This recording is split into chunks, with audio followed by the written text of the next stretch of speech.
Hello, you're listening to the Robot Wars History podcast where we chart the development of the show and the British robot combat scene in general by looking at key teams and bots. I'm your host Luke, and with me today is Dan. Hi. And our special guest, Rigtor, or Matt. Hi, I'm a Roomba with a knife. You can call me Matt. Well. And today we're covering the notable bots of Series 3, and boy, what a lineup we have today. Yeah, we have some of the most underrated yes. machines in Series 3, and we have some machines that you kind of wish they weren't notable with their performances. Oh boy. Yeah, Yes, Series 3 is... Let's just say that Series 3 is the one we had the hardest time we've had so far deciding who was going to be in the Shitbots episode. Well, I mean, an accurate Shitbots Series 3 is probably about 5 parts long, but no, today we are covering notable bots. It's an array of strange semi-finalists, weird dropouts, and just a bunch of oddballs, Yeah, really. some of the biggest upsets of the series are going to be featured. We're going to be featuring some of the more hilarious breakdowns and completely stupid performances that somehow ended up with some of these robots going far further than they had any right to. Absolutely. That's one way of putting it, I think. The other way of putting it is just why. Yep, it's going to be the highs and the lows of the middle of the road of Series 3. It's mostly lows, but there's a few high spots in there. To be fair, it's Series 3, so those lows are pretty much in the middle of the road anyway. Yep, it's pretty hard to go much lower than the absolute bottom of the barrel, which some of the machines this series were. Yes, we'll start with one of the higher highs in the form of Gravedigger. Ironically, a robot that was particularly high for its own individual performances, but the rest of the heat was... oh boy. Oh boy, yes. Gravedigger is one of my favourites from Series 3, which is kind of a Really? Yeah. I mean, in terms of like outside of the obvious ones like Razor and Hypnodisc and Chaos 2 and all that. Yeah, it's like it's just like a competently made Cassius clone. it was a very simple and effective design. It was very appealing on the eyes. It stuck to its gimmick and it did it well. It made it just far more appealing than, a cheese wedge with a lifter ever had any right to be. Yeah. I mean, honestly, whenever I look at Gravedigger, I do think Cassius clone, but I think Cassius with all of the charm removed. It's the most utilitarian looking robot I've ever seen. Yeah, but it worked better. It's simple and it's effective. That's all it needs to be. It's got personality despite doing the bare minimum. Yeah. Also, it's from Norwich, so I'm biased. Yes, I'm also slightly biased for Norwich. Yeah. I mean, its first few battles kind of show off how Gravedigger was successful in Series 3, because against Manic Mutant and Mortis, it's not particularly well driven, it's not particularly fast, but what it is a flipper, and in Series 3, that is absolutely all you need. Yeah, it really struggled in pretty much all of its fights. It did not put on particularly impressive performances at all, but it just needed one good flip, and in Series 3, one good flip is going to be enough to beat the vast majority of the field. Yeah. The Series 3, people hadn't really caught on to the whole Sremek thing yet. Like, it had only just started appearing in Series 2, and only one robot could really do it. Yeah, and I don't think the average person thinks that they're going to be imitating Cassius. Except for Gravedigger, obviously. Yeah, which copied Cassius's homework entirely. And then, obviously, having a flipper becomes less of a relevant thing as you go further up, because more robots become able to self-right, unless you happen to be Firestorm, in which case none of your opponents can do it, and you're a bad robot because you don't help them up. Boo this man! Boo this man for not helping Crasher Nasher. let us not have inter-podcast rivalry, brothers. I mean, I won't deny Gravedigger's accomplishments. It does beat Mortis, which at this point is still, I think by this point the show had given up on hyping it as the greatest of all time, but it was still a second time semi-finalist. At the very moment that Gravedigger had Mortis lifted up and thrown into the house robots, they still showed backstage shots of everybody celebrating Mortis's failures. Yeah, well, because they built them up as the bad guys. Yeah, they'd gone from hyping Mortis up as the legendary robot that was the most dangerous thing there, and had switched to hyping it up as we're gonna make these people the bad guys because of a decision we made for them. Mortis is the treasure island of Robot Wars.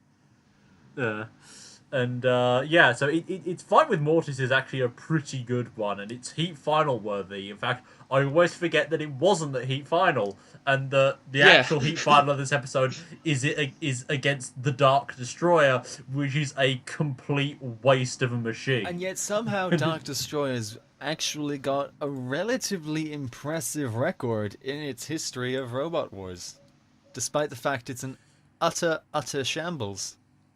Yeah. I mean, the great thing about this fight is Dark Destroyer's little dinky little lawnmower blade is leaving gouges in Gravedigger, which shows how thin Gravedigger's armor is. So thin that Shun can go through it like butter, and Mortis dents it. Mortis. Yeah, and Gravedigger didn't have the best armor. Nothing really had great armor at this point. Yeah, but it wasn't really in a position where it needed great armor. I mean, if the most dangerous weapon you face to your entire run is the little flicky axe of Mortis, or maybe Dark Destroyer's Waggler... Oh, not Wagglers, it's a little bit early for Wagglers. Dark Destroyer's just the propeller of doom. You don't really need much armor. That's a low-key downgrade, that one. The Dark Destroyer going from the lawnmower blade, which was shit, to the Wagglers, which were just completely even atrocious. Worse. I think you mean the lawnmower blade that invented the modern bar spinner, but... Yeah, obviously, of course. Yeah, no. To be fair, it had more than two. It was more than just like a single bar. It was two. Like the true inventor of the modern bar spinner is, of course, Little Fly. So now we can confirm that Dark Destroyer is single-handedly responsible for Double Dutch's appearance in BattleBots this year. It's innovated the double blade design. Good job, Dark Destroyer. Yeah, it did. Thank you for bringing us Double Dutch. And then we have so it makes it through to the semi-finals, and comes up against Steg, and we talked about this a bit in the Steg episode, and this is one of the more controversial fights we're going to be talking about today. There's quite a few of these in the episode today, actually, because it's a kind of a running thing. It's like, do you think Steg deserved to win this fight? I do. I'm one of the people who thinks that Steg deserves to win. Gravedigger, it did have its moments. It did nearly get Steg over once, and it did outpush it for a little bit. But if you just look at it from a perspective of how long in the fight they spent in control, the amount of time that Steg was the better robot doesn't really get offset by Gravedigger getting one or two good attacks in that didn't actually finish it off. So I think if you go with damage, there wasn't any. Style, probably Gravedigger, but control and aggression would have gone to Steg easily. They were the far better machine in that category. I can see the argument there. I personally, I think I said in the Steg episode, and I definitely think it right now. I do think that this should have been Gravedigger's fight. I'm definitely undecided. I'm undecided because, as you say, either way, it's a good one. Steg does spend more. Steg does spend more time in control, but I mean, Gravedigger does come very close to killing them at least twice. The first flip, Steg is basically saved by Matilda. But I mean, I can easily see why Steg got the thing. I mean, that just by virtue of the stabbing the tail in. I mean, damage counted for a lot back then, so. I don't think we should spend too long on on Gravedigger's future incarnations. Series 4 was probably the most promising they ever were. It promised to be a very powerful front hinge flipper. The only thing is, they designed it to be so powerful that in testing, the flipping arm completely bent, and they basically entered as a wedge, which might have been fine, but they were in a melee against Thermidor and Chronic. Yeah, and Chronic at this point wasn't very good. It was a far cry from what it would eventually become. Long after Robot Wars had ended, really. Yeah. But it was the Thermidor 2 was the one to watch. I think, there in was this very case, much and, Thermidor's breakout season, and Gravedigger, if they had faced pretty much anything other than a powerful flipper, I feel like even with the issues with the front hinge flipper, they probably still could have made the heat final. Yeah, I think there's a good chance of that. I think they need a pretty forgiving heat for that. Maybe something like mousetraps. Yeah. The interesting thing here is that it was seeded 13th. Do you agree with that seeding? Sure. Yeah, I don't see any reason why not to. There were 16 semi-finalists and they went out in the first round. It's 13 is a fair enough spot for it. Especially if you're going to take robots like Razor and immediately just jump them up the pack because they're Razor. Well, because they had the World Championships to go off. With a Behemoth screwed up. If you're going to put Behemoth at 6 for being second place in World Championships. And should have won. Wow. But that's another argument entirely. Ooh. Well, it's going to be a long time before we get to properly discuss that one. Yes. We're going to get all the way to Series 5 for that. But Series 5 Gravedigger is really just a weird kind of anomaly. It's weird that it's still there. It's an axe and it dies pretty quickly. Yeah, but again, it's only lost to Tornado, and it did at least. It showed promise at first, but just as the fight went on, the promise lasted about 15 or 20 seconds. Then it was just a case of Tornado doing as Tornado does and bossing the shit out of everything. It did land some hits, and those hits didn't do anything. Not any visible damage that we can see. Yeah, but back in those days. To be fair, the last thing about 15 to 20 seconds against Tornado before it just turns into another case of Tornado shoves you around the arena for 5 minutes and then into the pit is actually pretty good. Yeah, except they didn't even last the entire fight or until Tornado just bossed them around and put them in the pit. They died before they even got that far. Very much a flash in the pan appearance in Series 5. The weird thing about Gravedigger in this series is like it comes in with this whole axe setup. But the axe still sits flush with the wedge, so it could be used as a flipper. But unfortunately, it's got this little block on the front of the robot which stops the wedge working.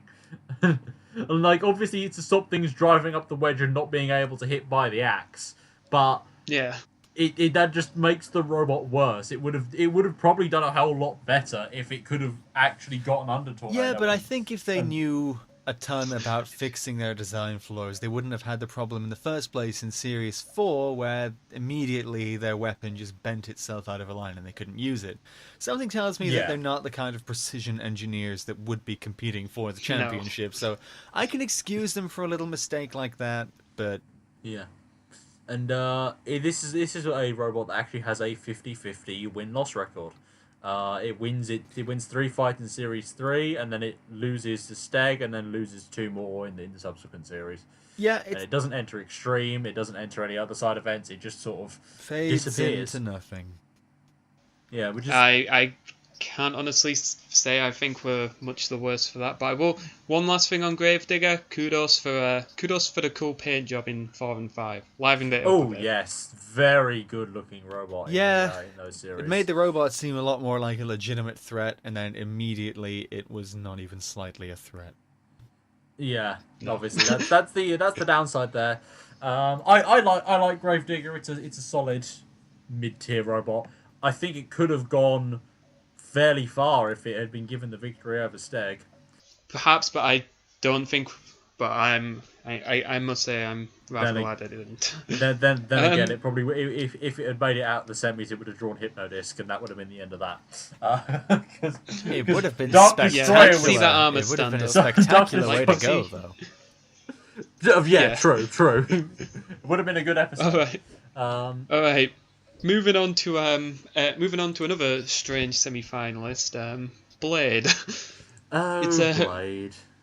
It's an odd little thing. It's got pretty thick armor. I'll give it that. It shrugs off a shunt blow pretty well, and it's armed with a lawnmower blade. It's impressively fast and maneuverable. It doesn't really have any issues getting across the arena, which is a common recurring trend among Series 3 robots, even ones that made it far. Yeah, you can excuse the lawnmower blade because I mean it's a rather. No one's built a spinner before now. Yeah, Blade is single-handedly responsible for Minotaur. They're the predecessor of the drum spinner.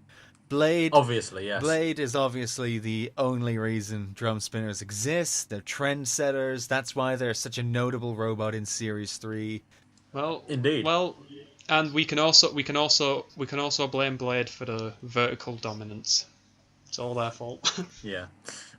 So Blade's career begins with a fight with the equally boringly named Spike. Spike, which looks kind of like a Junji Ito monster more than a robot. Yeah, that looks like something that's going to get beaten up by a Kamen Rider. This match has some stunning damage from Blade in what is easily Series 3 best destruction fight. Yeah, it's very much a case of weapons being a construct, because Spike has this wonderful spike that's about a couple inches too high to even go even slightly close to Blade. Yes. Whereas Blade just rear ends its own ass into Spike the entire time instead of trying to go on with the lawnmower blade. So, truly a clinic on how to put on an exciting and damaging fight. Really cements Blade's status as a legend of the sport. Oh, yeah, definitely. You know, you can see why Blade made drum spinners become, the most iconic weapon of modern day. Absolutely. Yeah, and it actually. It does win this fight fairly convincingly, even if the pitting it makes isn't with counted. a little bit of help from the House Robots, admittedly. But then they did all the work to get him in there, so credit to them for that. Yeah. A much more interesting fight is the fight against Agent Orange, because this is a fight Blade is quite close to losing. I think quite close is an it's understatement. near victim of the Avida spike. If the House Robots didn't get involved, that was Agent Orange's fight to win. Absolutely. Yeah. And it's kind of a shame, really, because Agent Orange isn't a terrible robot. I think the clamp was actually quite good. It got a hold of Blade, it kept it there, and it was able to use the axe once it got the clamp on. It wasn't particularly damaging, but it was a visually impressive for the judges kind of design, and it got a split decision. So it's not like it was a bad performance, and I can understand making an argument for Agent Orange advancing to the Heat final, which it could have even won, because Agrabot is a mess. Agrabot. Oh boy, yeah. This is the part where we will be talking about Agrabot in a bit more detail later on, but it goes into this is the point where Blade wins the heat, which it really had no business doing. This was clearly meant to be Razor's victory, and then Razor shat itself. I think we should save that for the exciting Agrabot section. Yes, that is fair. I have this fight listed down in my notes as just a sad contest. Yeah, that is a very good way to describe it. Yes. Onwards from that, they go into the semi-final. We've covered this before, obviously. Bodmin dismisses it rather easily, which it's a wedge going up against Blade. we covered it in our very first episode, which is a bit shit. So I think we can afford to give it a little more attention. Yeah, I think despite how hilariously small the lifter on Beast of Bodmin is, it still did its job. It nearly got them over the first time, and then later on in the fight, it was just Blade offered nothing that fight, and it showed that just being a good, solid wedge in that era was still enough for Roadblock Beast of Bodmin to just get its wins. Bodmin's not even that solid. No, Bodmin's wedge Crusher went through it like butter. Well, it's solid in terms of design and driving. Yeah. Material-wise, it's not a great wedge bot. I'll say that for it. Yeah, it looks less like the Beast of Bodmin and more like a bag of Doritos has been spilled over the robot. Yeah, this is named after that mysterious, supposedly existing big cat. Yeah, I think Big Cat is a bit of an overestimation for Beast of Bodmin's performance. I think they maybe should have chosen something a little more friendly. Yeah, what they should have done is just kept Roadblock. But on the bright side, they had the little winking, which was easily the best part of Beast of Bodmin. That is true. That is very true. I did like the winking, but yeah, I mean, this fight is really, really easy for Beast of Bodmin, which is something that Beast of Bodmin has been kind of struggling up to this point.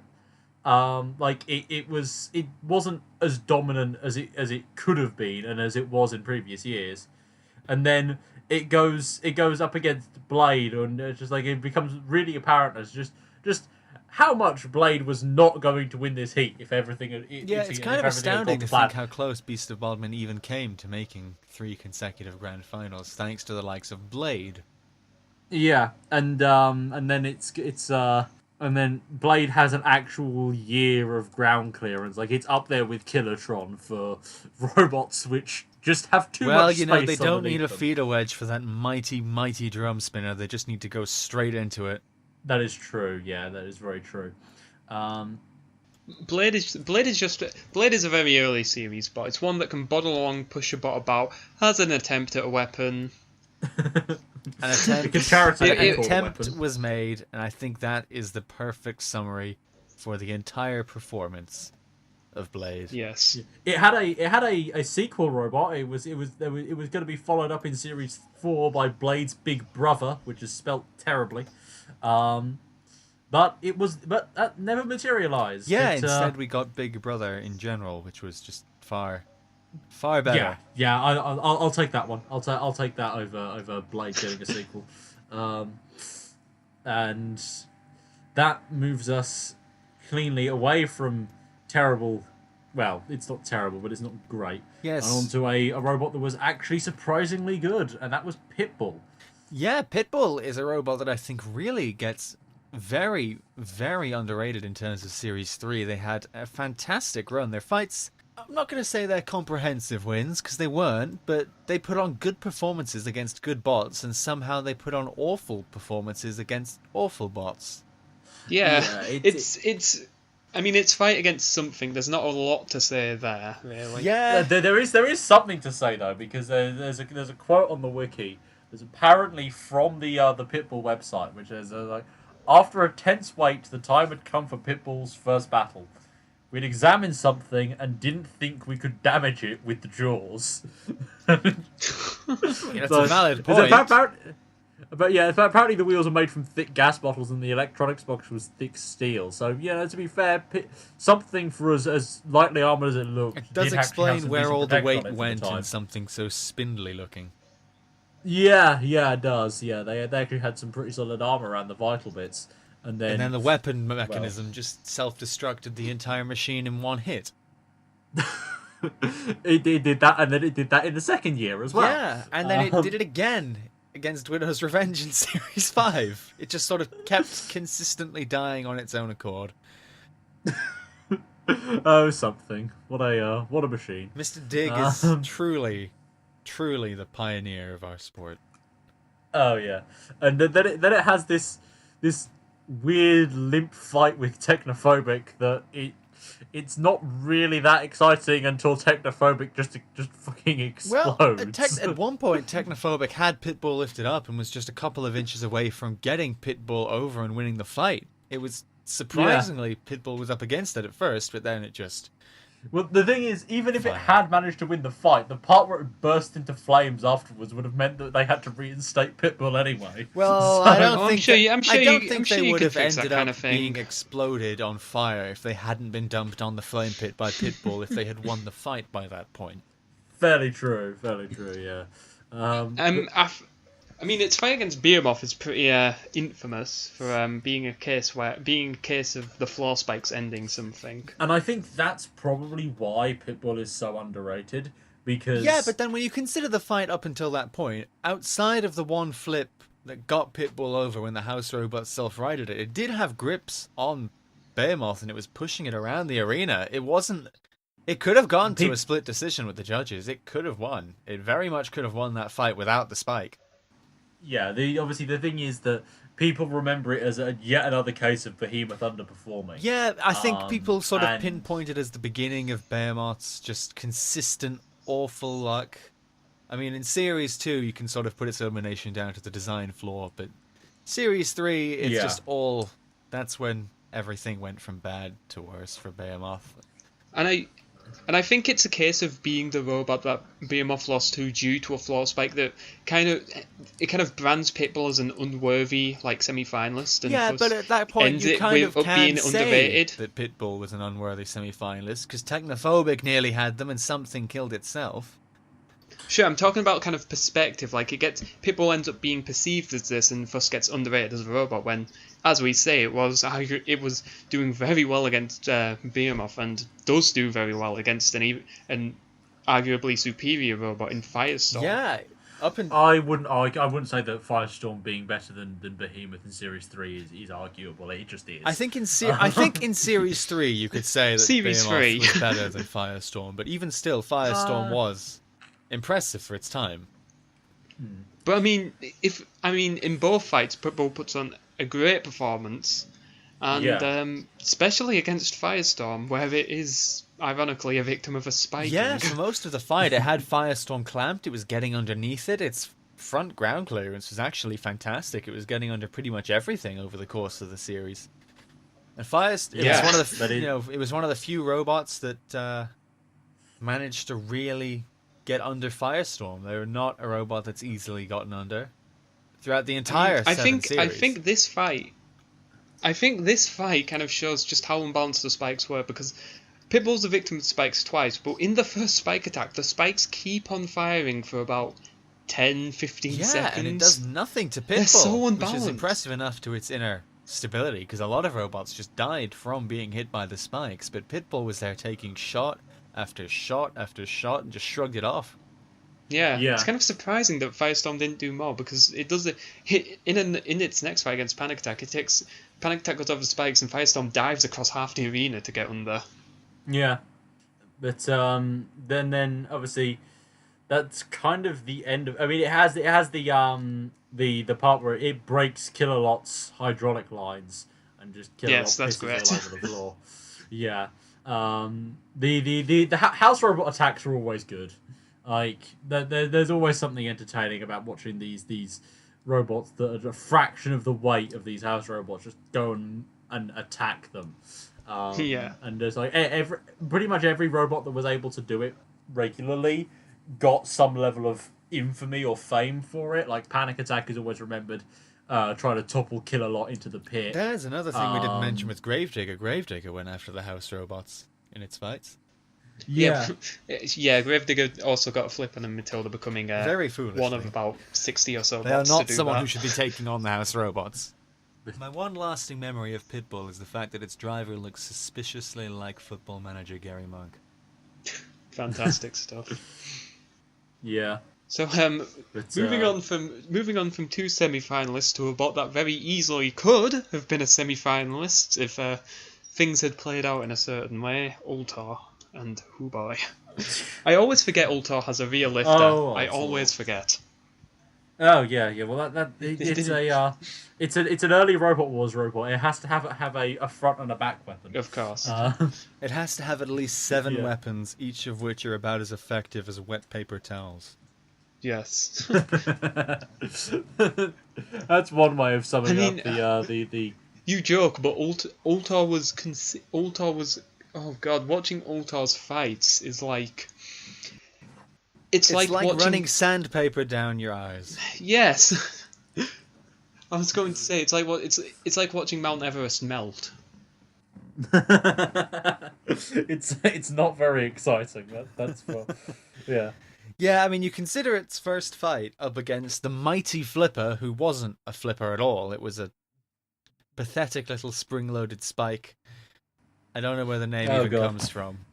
Just as imaginatively named as Blade and Spike. If I remember, even worse because it's not the fucking weapon that it's got. I think it was supposed to be named that because it looked like a fish, which it didn't. But whatever, we won't get into it. I mean, it's a future podcast. It trust me. Surprisingly fast for a Series 3 robot. Flipper was actually hilariously maneuverable and fast. It just, as most robots did for the time, it just died on its own accord.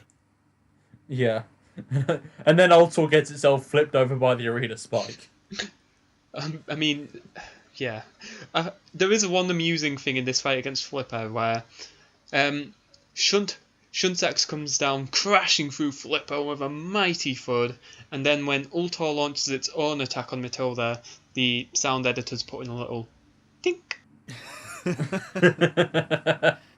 I always love the comparisons between like early series Axe bots and shunts acts from series 3 to 4, Yeah. because it's just like my favorite one is still Mortis on Crusader 2. It's just sort of gently like, pecking it, lightly then Shunt tapping comes it, in and it's just Shunt suddenly a top panel of armor comes off. just rips a fucking hole in it. It's great. So Ultor moved on Is to it- facing Bumblebot next, which I have listed down as just disaster and nothing else. My own notes read miserable fight. The most notable thing about this fight is the pre-fight banter where Philip is going, Bumblebot has the bigger chopper, and War's team captain goes, not the size but how it's used. Yeah. Oh, penis joke. Yep. And I don't like to imagine that looking at a man called Barnaby Golder. I don't want to see a man called Barnaby Golder talk about the size of his pecker. Hey, and they said Comedy Central had the good ones, eh? Yeah, and then ultimately Bumblebot becomes another in the long line of robots that gets castrated by the house robots. In this case, it was Dead Metal rather than Killalot. Yeah, I think the impressive thing about this fight is the fact that Bumblebot was there in the first place. Yeah. Props for trying. Yeah, You made it to the tried. second round in Series 3, which isn't much of a feat because it simply says your robot was able to drive. I mean, hey, But you tried, and that's what counts. that puts you in the top. Hey, you that can't puts you in the knock a top robot. 50% of robots, all right. Yeah, you can't knock a robot just for saying all it can do is drive forwards in Series 3, because there's a lot of them that can't. Yep. Like, the Series 1 Dreadnought, which couldn't drive forward without catching fire, would legitimately be in the top half of Series 3. And we'll be able to talk later on about how Dreadnought still continues to just break down at random as we get into talk of Dreadnought facing off against Trident later on in this episode. Oh boy. But after that horrendous fight, we move on to Ultor's clash with future grand finalist Big Brother, and this is Ooh. quite a close one. Yeah, this is an interesting one because this is a fight where Ultor wins, according to the show, at least. And I think deservedly and- so as well. I think, having rewatched the fight, I Yeah. think they did deserve to win that fight, and I don't think it was a controversial enough judge's decision to even really be able to pass it off as, oh, we can't stay here any longer, we have to go. The damage, as minor as it was, the Big Brother losing their flail, it's still damage. Ultor Yeah, it's mostly more wins the than- battle of the wedges. Yeah, I think the interesting thing is that a lot of Big Brother's pushing power came from reversing into Ultor. Yeah. It didn't go front on, it was reversing for most of the fight. Yeah, that's the only times when they're on top. Yeah, but I can kind of see where the argument for Big Brother comes from. They did and have some ultimately- good pushing for a lot of the fight, but I think in the greater Yeah. picture, Ultor accomplished more.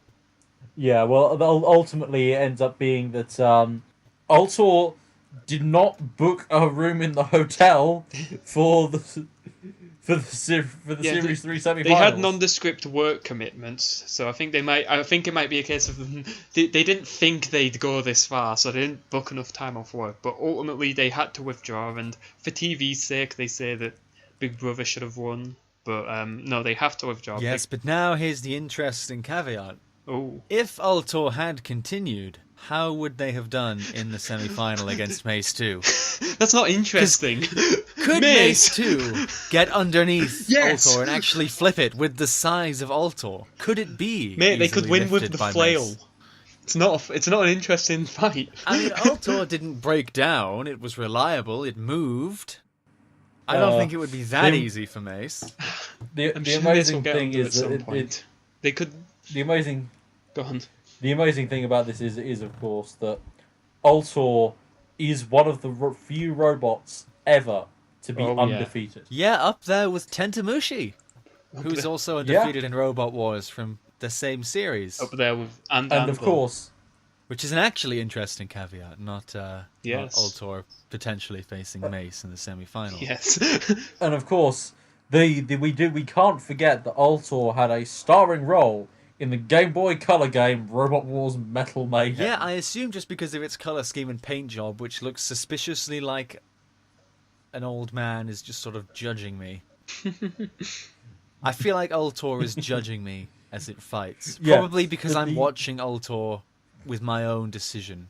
Ultor stands as the silent obviously witness in the trial of humanity. the roster for this game is the roster for this game is fairly infamous.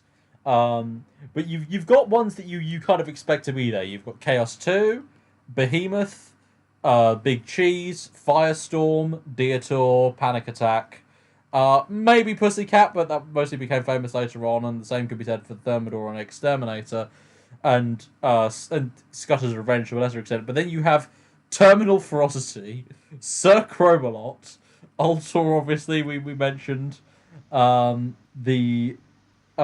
Crasher Nasher, Dundee, and the Purple Predator. But how does it compare to the Robot Wars board game with Bolt from the Blue and Destructibubble? Toa, I think you just read out the actual the list of robots we're going to cover in Shitbots of Series 3 there.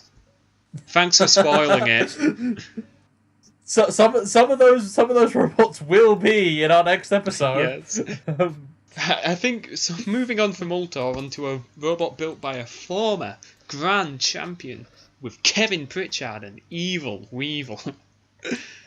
The legend, the man, the myth, the Weevil of gods. Yeah, quite possibly the most captivating and most dominant run by any semi-finalist I think we've ever seen in Robot Wars. Evil Weevil is basically budget Panic Attack. I think budget Panic Attack is an insult to Panic Attack. Maybe not Series 3 I think a budget Panic Attack would do a little bit more convincing work than Evil Weevil did. I mean, maybe not Series 3 Panic Attack, let's be real here. Yeah. But Series 3 Panic Attack might do something interesting if when they eventually stop spinning around the arena for 2 seconds. But, I mean, Evil Weevil had some pretty interesting armour, I'll give it that. It had ballistic fiberglass and Kevlar with Velcro on to snag chainsaws, which is... That's an entanglement device. That's illegal in this series. Oh, no. Yeah, they could have ruined Hypnodisc's disc in the semi-finals. Oh yeah, if they'd met Tornado in Series 5, it would have been over. Evil Weevil was the original spinner killer. I mean, we'll get to its encounter. Its first fight is against the omnidirectional Triterabot. It's genuinely having trouble here. It's getting stuck on walls. Triterabot's stabbing in. Yeah, and it only gets to win once Triterabot just suddenly its motors burn out and everything just falls apart. Also, I think the part of this fight that screws me off the most is that at the start, Evil Weevil very clearly got stuck on the wall, and the editing just doesn't show how they got off. Just suddenly 5 seconds later, Evil Weevil's in the middle of the arena completely fine. This is an amazing start for Evil Weevil where it can't beat. Yeah, the fight even has an amazing end because they go for a pit attempt, miss, and then just leave the house robots to it. I think the more impressive thing about all of this is the fact that Evil Weevil is, he's got those forks that are low to the ground, it can lift things up, and Triterabot's ground clearance is comparable to the Burj Khalifa. And yet somehow, they don't even find a way to get underneath it. It's a baffling fight, and it even worse is its encounter with Flip Flop Fly, which is this is only the start of Evil Weevil's fantastic run. Oh god. Yeah, it's a miserable fight, and at one point the house robot starts swarming in on Fly, who is still mobile. And Jonathan Pierce is like, the fact that the house robots swarm in means they must be immobilized, but no, they need to salvage something from this heat. Something. But that's to be expected. The house robots swarming in means fuck all. It just means they're fucking bored. I'm pretty sure that if I held a hammer, I could probably hit harder than Flip Flop Fly could. And I'm saying that in the case of if my arm was broken while I was doing it. Yeah. Oh yeah, if you sort of flailed your body about a bit, the arm would just sort of flap around and probably would actually potentially do some damage. Honestly, like that. If you managed to even land a hit on Evil Weevil, you would probably be doing better than Flip Flop Fly. Yeah. Oh god, yes. And then it goes up against Panzer in the heat final. Fight of the century. Panzer. Oh yes, Panzer legendary. enters the arena broken. It's not working. It's. Once we get, I personally feel like Evil Weevil was robbed on Nick's top 15 fights of season 3. No, absolutely. Classic. It was robbed not being at number 1 of the ultimate. The fact countdown. it wasn't Let's even be in real. the top 15, let alone the top 5, where I think it perfectly deserves to be, it offends me. Oh yeah, absolutely. Yeah, but that's Nick. His countdowns are. Yeah, that's like Nick that. for you. He's got awful taste. Yeah, yeah, definitely. Well, that's one episode. Doesn't believe in the power of the Weevil. That's one episode being left Yeah. on private. Evil Weevil. He's never gonna let us anybody watch this. Alas. This is Nick's way. This is Nick's way of getting back at us Welsh. He hates us. Alas. He won't He put hates the Evil Welsh. Weevil in his countdown. Evil Weevil's end. Yeah. Evil Weevil comes to a end against Hypnodisc, and Weevil is not up to the task of confronting Hypnodisc. It doesn't have the control. But amazingly, its loss is probably its best performance of the entire series, as it actually manages to hold up to Hypnodisc for a surprisingly long amount of time. Well, it's not its best performance of the series, because it was football champion, which we can talk about after. I mean, but, I think all that needs to be said about all it needs to be said about its football run is it won despite not scoring a goal, which sums up the mediocrity of Evil Weevil perfectly. Yeah, when your highlight is Yeah. winning football, it's... Without winning a goal. Yeah, with all the grace of a Harry Kane against Panama. And the most exciting thing about the football event was that the ball got set on fire. Yeah, and the fact that Matilda has probably scored more own goals than she's made saves. I think in the case of Evil Weevil, it's impossible to forget the obvious comparison to Panic Attack. That is a shadow they cannot escape. Yeah, they were doing it for primary school kids, and It doesn't help that Evil Weevil was captained by a guy that left the Panic Attack team and then went back and drove Panic Attack in Series 7. and did just as bad, really. Pretty much. It had the misfortune to be in against Tough as Nails. It had the misfortune. Separate. It had the misfortune of being Panic Attack after Series 5. Yeah, that's pretty true. Well, I think we should move on to a semi-finalist with an even more exciting run, an even more challenging array of opponents here. We should move on to Trident. Oh, such a legendary robot here. Trident is a very odd design. It's got these little triangular wheels set up. This huge, long What body. purpose does that serve? I have no idea. Yeah, it's What got purpose 6 of- wheels, but it's not invertible, and what are they even doing? They're just there. What was the intent? Maybe they just wanted to What look would do? unique. I don't know. This robot drives on fidget They spinners. certainly Yes. looked unique. They seemed more like a metallic hermit crab. I don't know. Yeah. It had a rather lackluster victory over Tunturan, and Yeah, Oh, one wow. axe shot to the fiberglass armor, art, deco, who knows, and it Art immediately mech. killed it. its fight against Victor is similarly. Although I would Uninspiring. say that from Tunturan's performance that fight, it is probably the best Welsh machine in the series after Panic Attack and ahead of Evil Weevil. Yes. It should be noted. It should be noted that that single axe blow that killed Tunturan also broke Trident's axe. So they managed to break their axe against a fiberglass shell, and You can see It why needed they to be dumped the front repaired. plow to keep the fiberglass, because it was lethal. I mean, oh god, yeah. speaking of fighting fiberglass, the heat finals between it and Dreadnought, and Yeah, we're just gonna skip Victor 2 because fuck. well, I mean, Victor 2. there was really nothing to talk about there.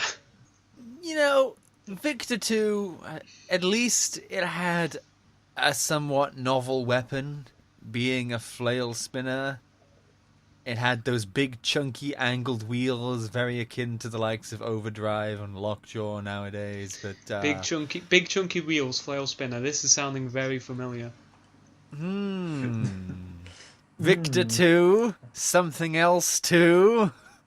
Getting to its fight against Dreadnought, though, one thing I do want to point out is Trident does land a few hits on Dreadnought's armour, and it barely scratches the fiberglass, so...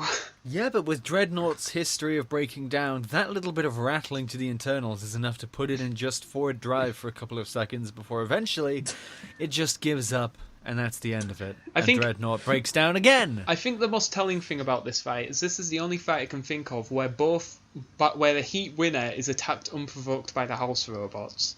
And it gets significantly damaged as well. Shunt absolutely mangles the shell of Trident.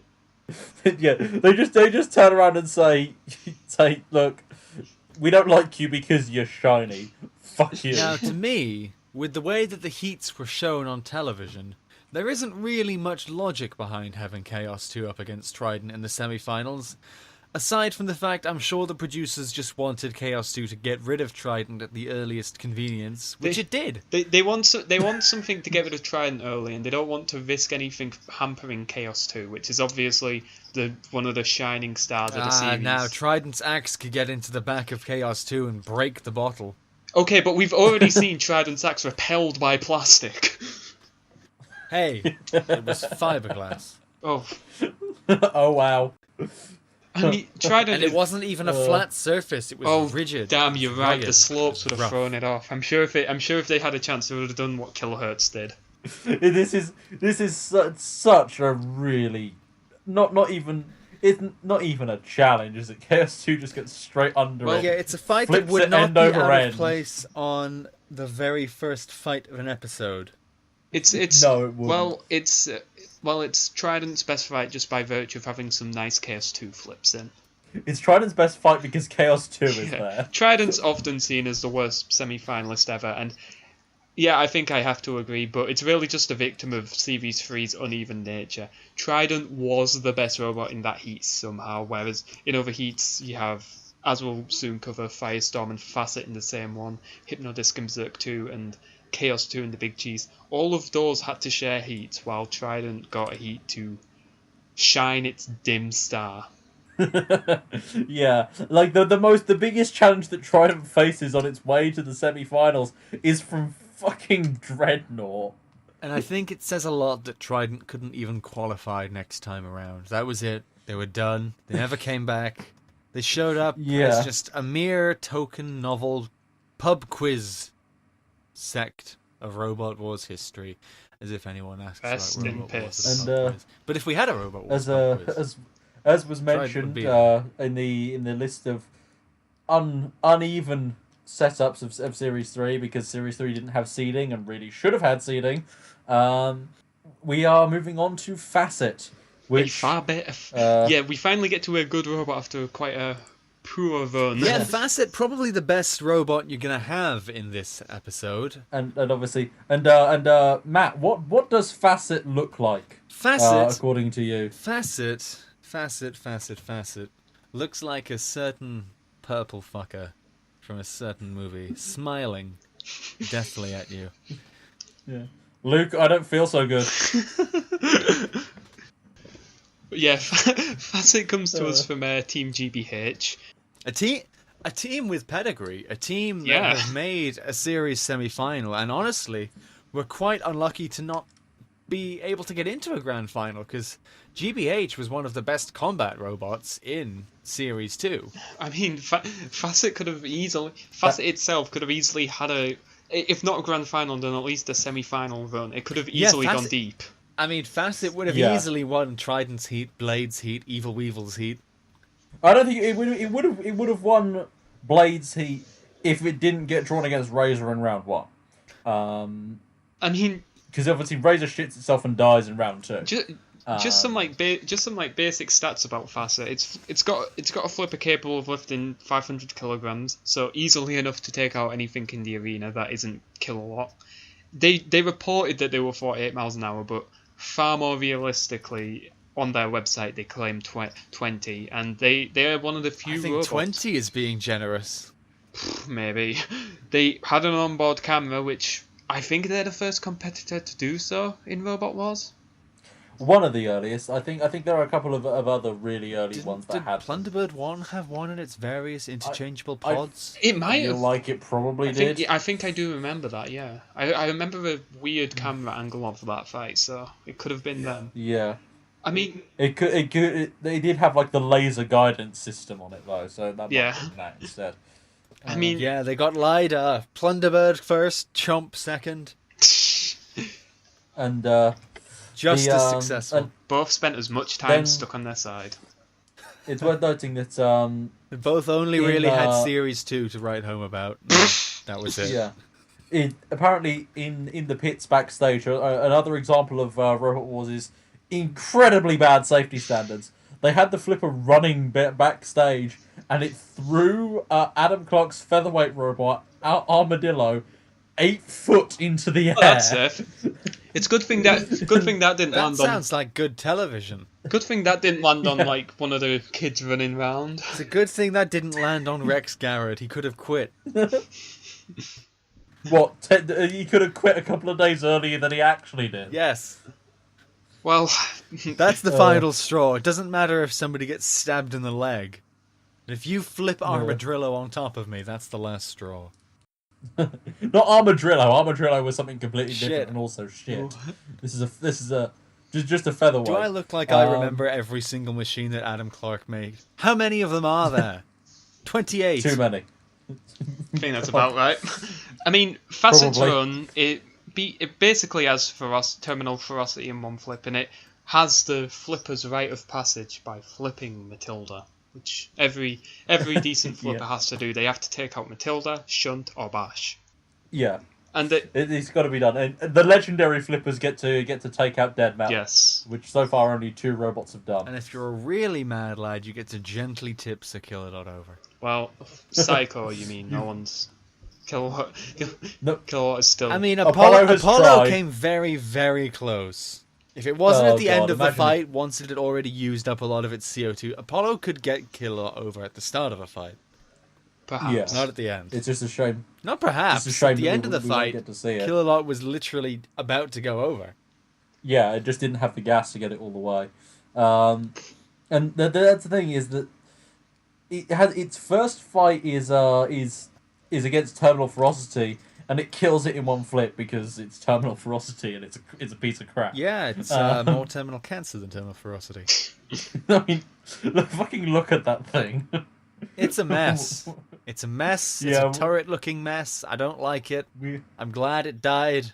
Fortunately, it's a shitbolt that was put out of its misery incredibly quickly, and we didn't have to be drawn through its suffering like T2. Sergeant Meikle. Yeah. Dark Destroyer. All from the same heat, I might add.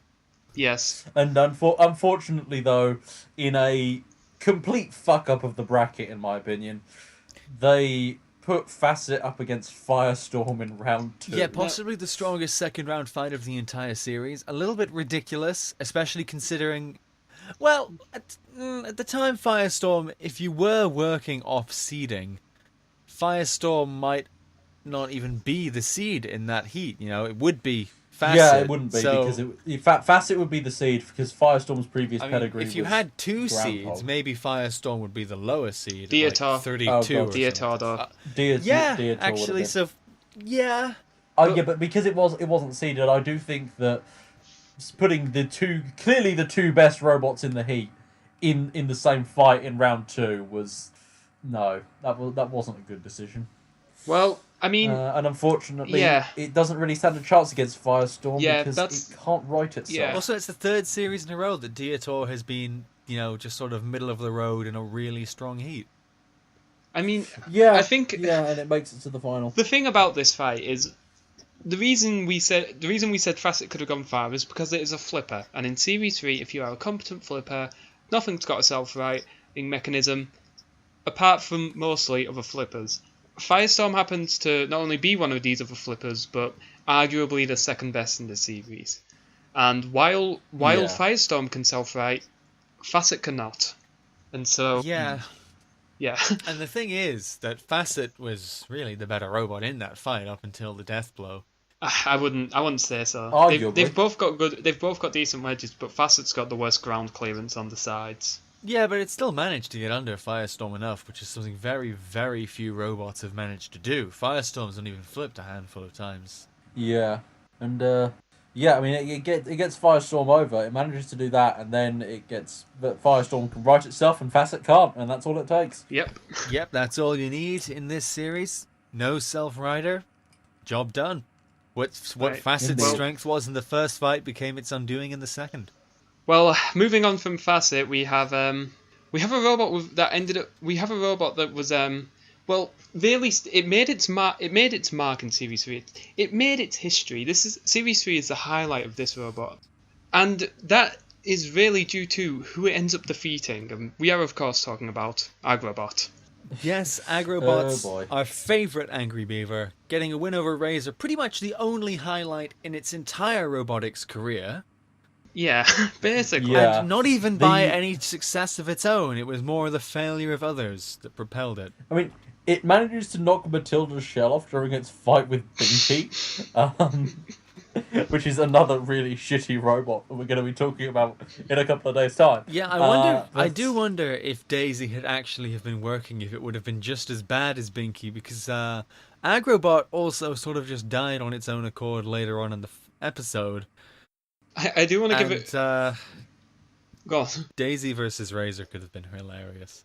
I do want to give a quick shout out to Agrobot's via pneumatic spike, a classic early series weapon right there. It did put holes yeah, in yeah. Binky, although Binky looked like it was made of paper mache. Yeah. how do you? It's like bingo with Series 3. Is it a shit weapon? Yes. Is it rear mounted? Yes. Does it have anything on the front that would stop it from putting the weapon there? No. Hey, I just like the fact it beat a robot that was allegedly able to go at 45 miles an hour Sure. and it barely was. moved. Hey, yeah, get it in a race with Facet.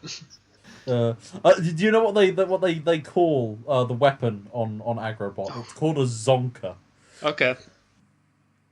Yeah. I would have called it the beaver tail with the creepy beaver look it's going for. I mean- but, Zonka works. I don't want to know where they got the inspiration for that, given the half Hellraiser, half BDSM get up they had for Series 7 for some reason. Yeah, but yeah, the most famous victory that this thing has is that it happens to be in the arena when Razor breaks down and ends up immobilized, which allows it to make it through to the heat final against Blade, where It promptly dies. It just sort of drives forward and dies. One thing in its favour though, for that Razor fight, its sloped sides do fend off Razor for a bit. It was yeah. just putting scratches on the paint job at first, but any time it got around the back, I mean, if it had a more conventional design, it's possible Razor could have immobilized them before breaking, which then could have seen Razor take the championship. yeah, if Agrobot wasn't so much of an absolute unit, it probably would have not put up anywhere close to as good of a fight. it depends on how quickly the into the fight Razor actually breaks down. And Well, it was honestly, sort I of don't really towards care the to go end, and really. Yeah, it took It took quite a while for Agrobot to eventually have Razor yeah, but kill is itself. it toward the end because of the editing, or is it towards the end because that's just when the fight stopped? I mean, I think No, there's there's the a editing lot would of have only time spent. editing would have only cut time off. True. But, I mean, and unlike most of the robots we've been discussing here, Agrobot actually came back after its amazing victory over Razor. And then it's seeded 20th for Series 4, and it comes up against Oblivion 2 and Sawpoint, where Oblivion 2 dies when Sawpoint drives over It's it. really an emphatic showing of why the seeding system shouldn't have just been, if this machine didn't embarrass itself last year, give it a seed.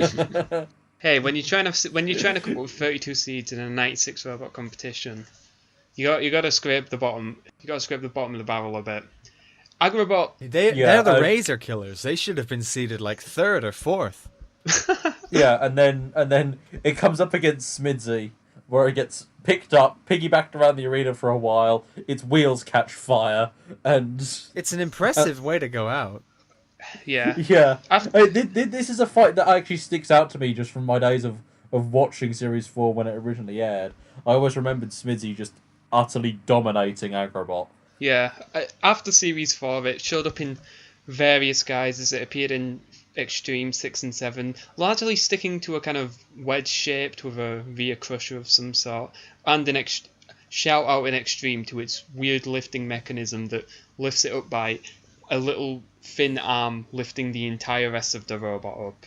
I am impressed that Agrobot managed to just keep consistently qualifying time after time. Well, it didn't. Despite the fact it didn't win a single one-on-one fight from there on out. It just failed kept to winning in qualify for melees. Series 5. Oh, well then. Yeah. It gets. I mean, it gets in its Extreme 1 appearance. It appears in one fight, a mayhem with Killatron and Splinter, and it arguably loses to Killatron. Yes. Well, Splinter's not an awful machine. Splinter's Yeah, but okay. this is Killatron's fight, is the thing. Yes. It's really Killatron's fight. It shouldn't have been given to Splinter, but it was. I don't think we need to go into much more detail on the rest of Agrobot's career. It's pretty dire. So, but hey, it gets murdered by Vader, and then it gets murdered by Ripper. Oh no, it manages to survive Ripper and then gets murdered by Raptor on the second. But at least they always got one thing to put in the Robot Wars technical manual that made me wonder what, when I read it as a kid for the first time, that they beat Razor. Yeah, it appeared on Techno Games, and that really doesn't matter at all. It's up there with legends like Inquisitor and Yeah. Pussycat. They're the only might three to of win KO Inquisitor. victories. Inquisitor, Agrobot, Pussycat. The whole of tree. legends for the sport of robot combat. Don't forget Killy Cranky. True. That is true. That is technically a KO. Technically. Killy Cranky, comparatively, about on par in the reboot with the likes of Agrobot in the original run in terms of just success. I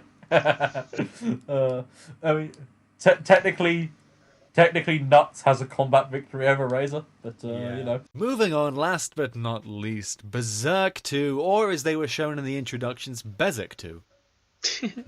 Yes, ending this episode on really a relative highlight. Berserk 2 was pretty tough. It was built out of aluminum alloy, which, as we'll see, stood up pretty well to a certain spinny thing.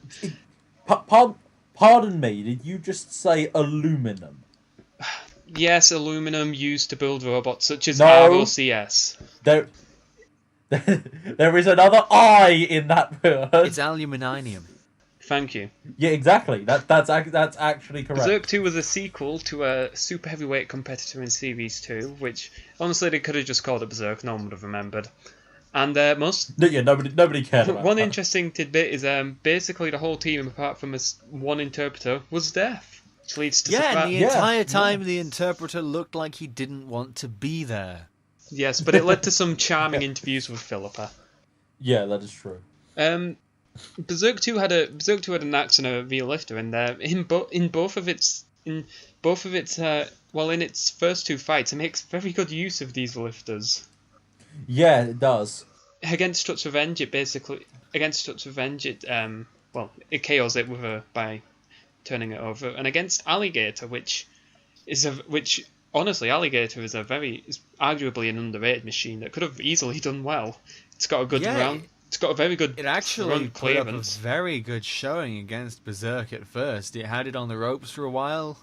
Yeah. Nearly had it in the pit at one point. Close enough, Yeah. anyway. It was pushing it, getting under it. But then the lack of invertibility was its undoing. And that, and the fact it wasn't really able to capitalise on its pushes, like it gets Berserk over there to wasn't shunt. really a weapon to go with the wedge that could have done something to get Berserk over. If they just had a little lifter, if they decided to just make it like an inch shorter so it could be invertible, it could have been a serious threat. Well, serious threat. It probably would have lost immediately to Hypnodisc in the next round. But Hey, it could have played Spinner Killer. It could have played Spinner Killer. it had that original Sin tier front wedge, you know. Just pointed at Hypnodisc until Hypnodisc breaks.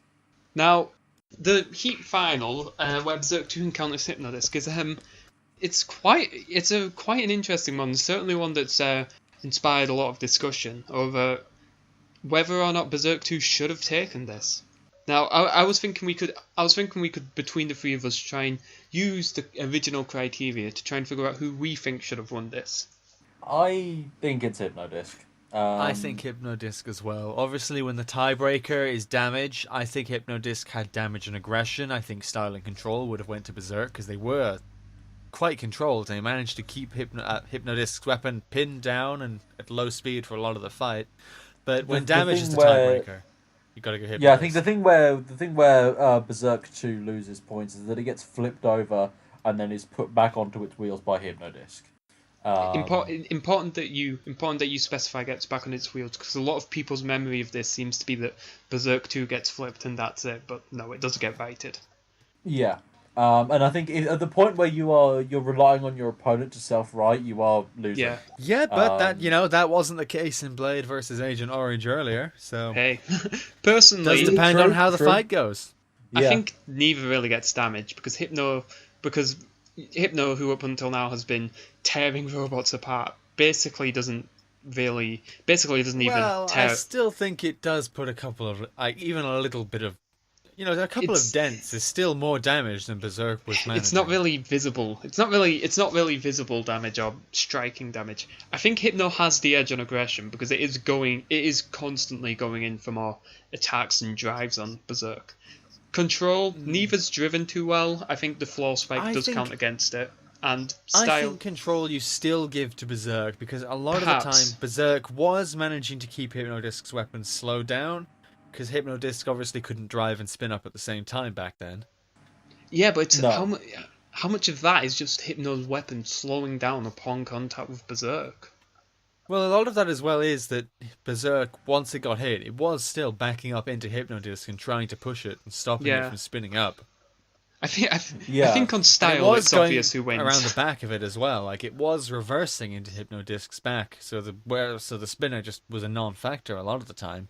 I think it was a decent enough performance, control and style-wise, but it's not enough. It's not enough. I was gonna say I think on style, I think it's pretty obvious who the judges would plumb for.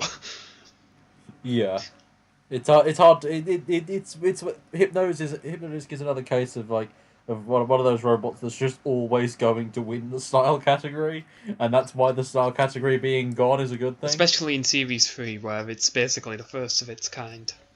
But this fight has also led to Berserk 2 getting perhaps a bit overrated. One particularly amusing example being a YouTube comment, I'm not sure what it was on exactly, but someone positing that Carbide could have been defeated by Berserk 2 with a wedge.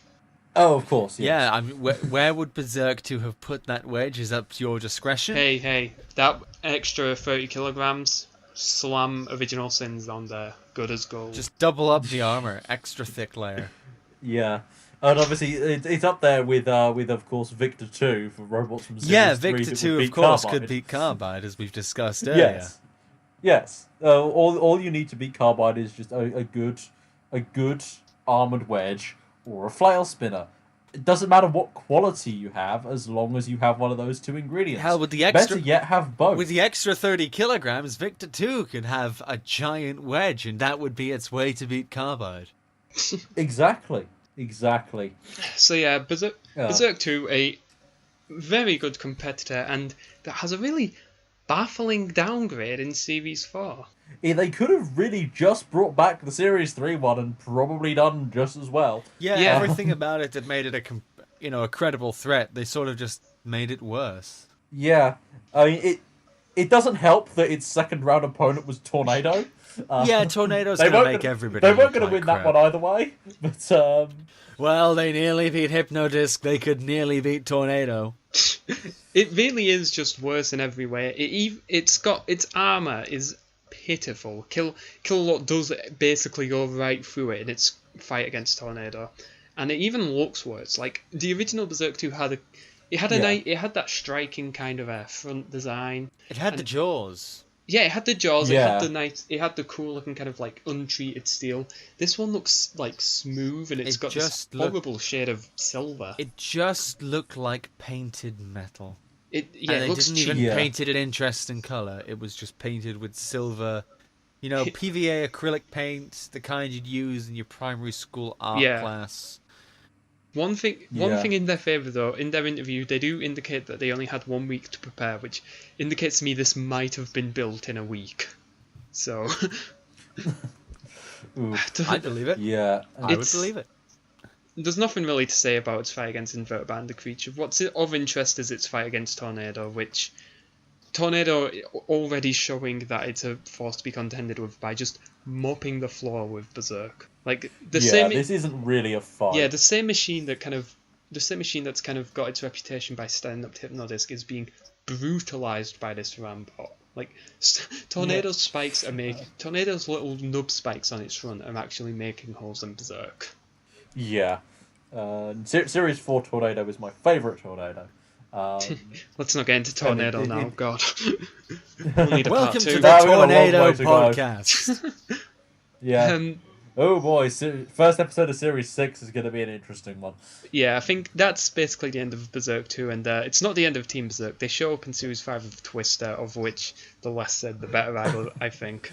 Well, Twister is a legendarily bad robot. Yeah. So bad that people actually petitioned for it to be replaced with the Series 3 version of Berserk 2 in a couple of randomized tournaments. And we didn't go for that. Tempting as it was. It's most infamous for losing a fight to Claude Hopper. Yes, it actually lost a fight to a Walker bot. Giving a Walker that wasn't Drillzilla. It's giving the only non-anarchy Walker to have a victory in the main competition, I believe. And I like that Twister was so bad that they came back next year as literally Pussycat. Their Series 6 qualification attempt is literally just Pussycat without the blade. I think on that note, I think that is a good enough note to end things on today. Yeah, that's kind of about where we need to stop with this robot. Thank you for listening. Thank you for listening. Thank you for coming on, Matt. It was nice to have you on. Thank you for letting me be here. Your wonderful professional audio setup, I'm sure, will sound even more stunning against mine and Dan's. Tune in next time where we will be covering the shitbots of Series 3, and oh boy, is that going to be a fun one. We will be having we will, however, have a special... Yes, we're having a crossover with a good podcast. Hey, our podcast is plenty good, I'll have you know. We are at least in the top 10 Robot Wars podcasts. How many there are, I'm not sure. On that note, everybody, post in the comments who you think the 10 robots chosen to be in the next episode, the Shitbots episode, will be. Yes. Yeah. All right. Give us what you think of the 10 worst machines and see how they stack up with ours. Yes. Well, we should specify 10 worst machines that move. We are going to have a separate thing to talk about all the round 1 dropouts that couldn't fucking drive. Yes.